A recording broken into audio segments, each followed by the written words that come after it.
All right, recently I had a couple of companies in here actually to meet with me and to have me share some of our best practices on how to build a great culture. And so in talking with them, the one point I really wanted to emphasize, and what I want to emphasize to all of you is, it all starts with surrounding yourself with the right people. Early in my career, I was terrible at hiring people. I surrounded myself with a lot of the wrong people.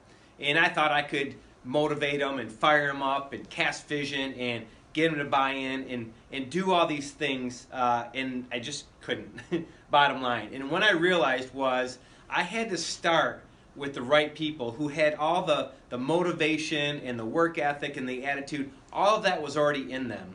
And what my responsibility was to create an environment where all of that could come out. Creating a great culture and having a great culture is really surrounding yourself with the right people for your organization and then creating an environment where they can do their best work. And so that's what we've tried to do here at Service Express. And the other thing I've learned about when you do that, when you surround yourself with high talent people, the key then becomes in how you lead them. And notice I say lead, which I always do, and not manage them, because you don't manage people, and you certainly don't manage high talent people. They don't want to be managed, and they'll leave you if that's what you try to do. And so how do you best lead them? And so what I'm really working on as we head into 2017 is by leading our people by asking great questions.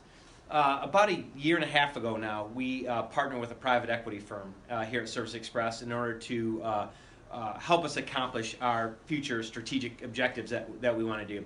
And what I've learned by interacting with them, private equity gets a bad reputation in a lot of ways, and sometimes it's deserved, but a lot of times it's not. And with our group, Pamlico Capital, what I've witnessed and what I've observed and I love is they ask a lot of great questions. They've asked questions of our business that they ask them, and sometimes, man, I wish I would have thought of that question before they asked it.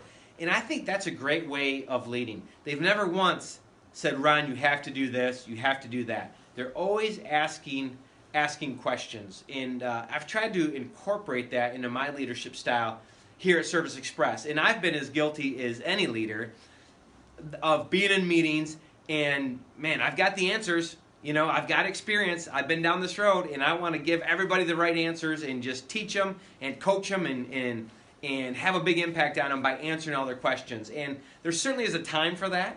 But man, if you have the right people around you, I think a better way of doing it is asking good questions and making them think it through. And I bet you'll be surprised that they'll surprise you by the answers that they come up with and how that helps them. And what that does is it teaches them the business. It teaches them to think through problems, discuss them with you, and make great decisions on their own. And that's what you really want to do, is you want to empower them to make great decisions, because that's what they want. They don't want to be micromanaged again. They want to be empowered. You want them to, so you can focus on key strategic initiatives, and then that makes them more valuable and ultimately worth more. And so you pay them more, and they get better results, and it all creates this great positive cycle.